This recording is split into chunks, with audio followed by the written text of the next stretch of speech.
Assalamualaikum warahmatullahi wabarakatuh. Perkenalkan, nama saya Nurlia Faizatul Darain, CPNS Pemerintah Kota Madiun. Untuk kesempatan kali ini, saya akan mewawancarai seorang ASN yang berprofesi sebagai apoteker di sebuah rumah sakit. Selamat menyaksikan. Selamat malam, Pak. Bisa diperkenalkan diri terlebih dahulu? Nama saya Ulil Amri, bisa dipanggil Ulil. Saya berprofesi sebagai apoteker di Rumah Sakit Kota Madiun. Tugas-tugas apa yang dimiliki oleh seorang apoteker di sebuah rumah sakit? Sebagai apoteker di rumah sakit, ada dua tugas pokok yang selalu kita lakukan dalam menjalankan profesi apoteker. Yang pertama, manajemen perbekalan farmasi.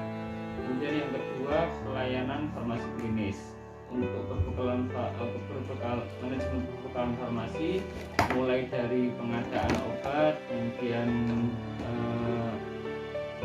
penyimpanan, kemudian distribusi, sampai kemudian kalau misal ada barang yang rusak, kemudian atau barang yang kadaluarsa bisa diretur ke bagian pihak ketiga atau dimusnahkan. Kemudian kalau untuk pelayanan farmasi klinis, mulai dari pelayanan resep baik rawat jalan maupun rawat inap, kemudian kita visitasi ke pasien, kemudian melakukan pemantauan terapi obat pada pasien.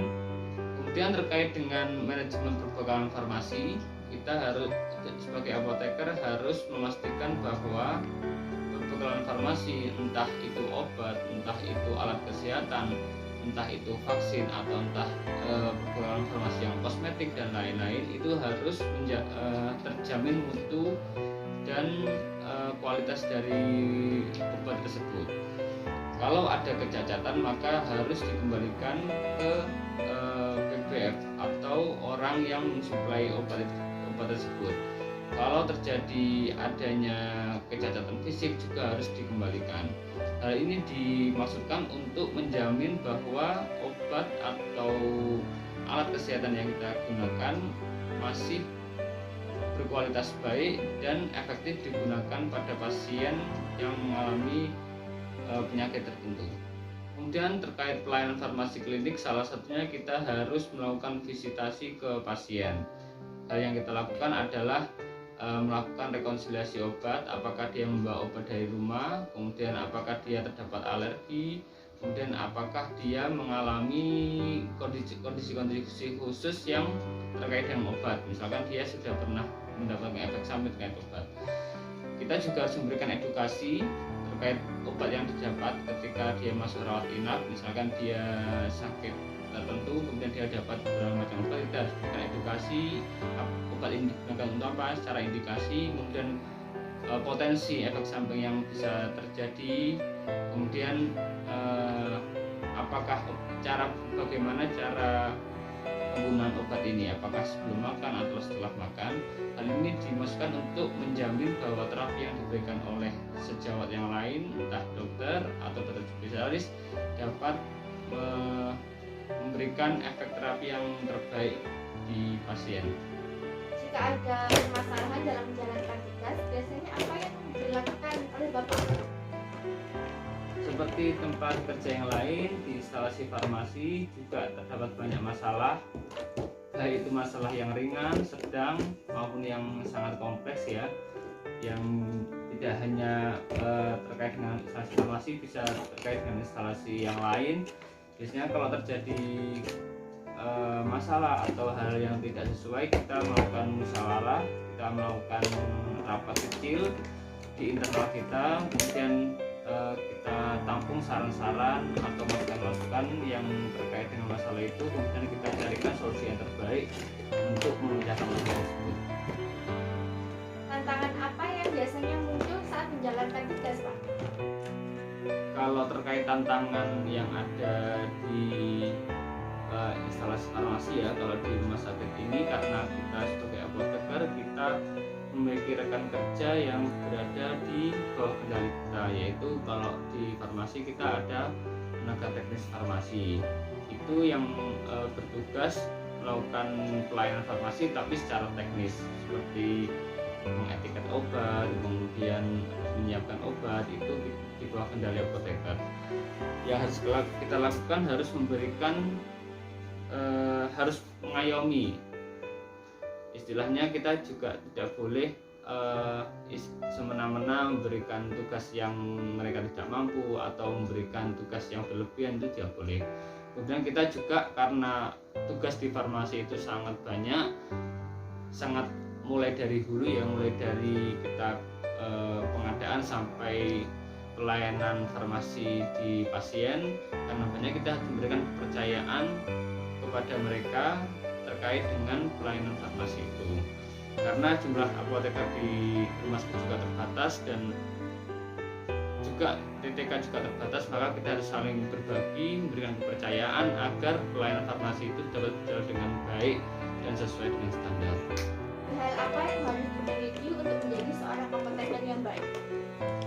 Menurut saya hal-hal yang harus dimiliki oleh seorang apoteker, terutama ASN yang bekerja di rumah sakit daerah milik pemerintah, yang pertama kita harus jujur. Jujur ini dalam artian kalau di farmasi ini biasanya banyak sekali sponsorship terkait obat, misalkan menawarkan liburan, kemudian menawarkan mungkin sejumlah uang. Kita tidak boleh mengambil keuntungan secara pribadi, sehingga kita harus sesuai dengan aturan yang sudah ditetapkan oleh rumah sakit.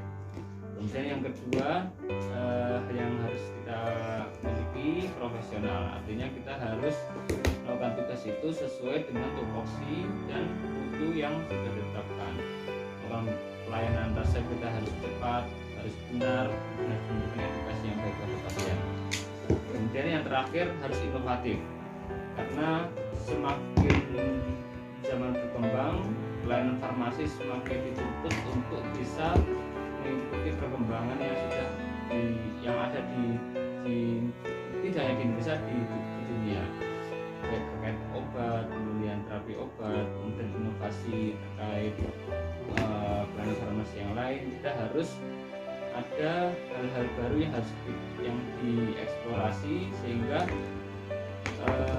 pelayanan farmasi ini semakin maju dan berkembang. Dari wawancara tersebut dapat kita analisa nilai-nilai ASN yang terkandung di dalamnya saat menjalankan tugas sebagai apoteker. Nilai yang pertama, akuntabilitas. Dalam poin kepemimpinan, Pak Ulil menunjukkan kepemimpinannya saat memimpin rekan-rekannya, yaitu TTK, dalam menjalankan tugas-tugasnya dengan membagi tugasnya, kemudian mengarahkan dalam melaksanakan tugasnya. Kemudian poin kepercayaan. Dalam melakukan pelayanan farmasi, karena jumlah apoteker yang sedikit, Pak Ulil mempercayakan kepada rekan-rekannya, yaitu TTK, dalam melakukan pelayanan farmasi. Nilai kedua yaitu nasionalisme. Sila pertama, ketuhanan yang Maha Esa. Meskipun tugasnya sangat banyak dan jadwalnya padat, Pak Ulil tetap menyempatkan untuk beribadah karena merupakan kewajibannya sebagai umat Muslim. Kemudian sila keempat, kerakyatan yang dipimpin oleh hikmat kebijaksanaan dalam permusyawaratan perwakilan.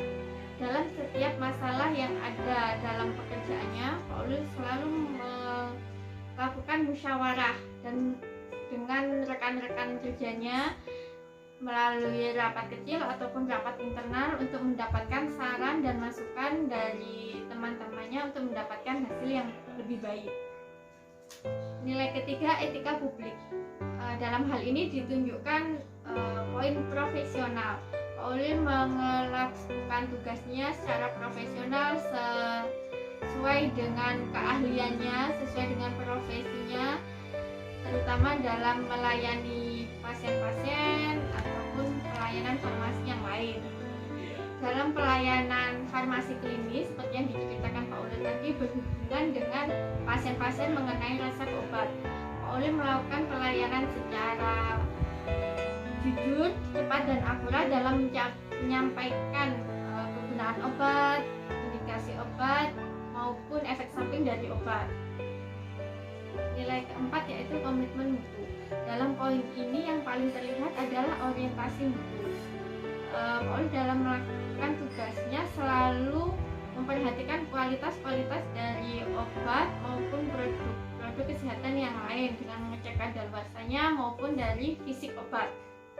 Kemudian efektif dan efisien. Dengan tugas yang sangat banyak dalam instalasi farmasi, Pak Ulil mendistribusikan tugas pada setiap rekan-rekannya dengan baik sehingga semua tugasnya dapat terlaksana atau tercapai secara efektif dan efisien. Nilai kelima, anti korupsi. Dalam hal ini yang terlihat adalah poin kejujuran.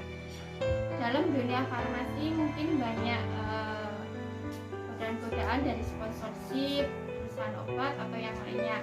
Pak Ulil selalu menjaga kejujuran agar tidak terlibat dalam hal-hal tersebut untuk menjauhi korupsi.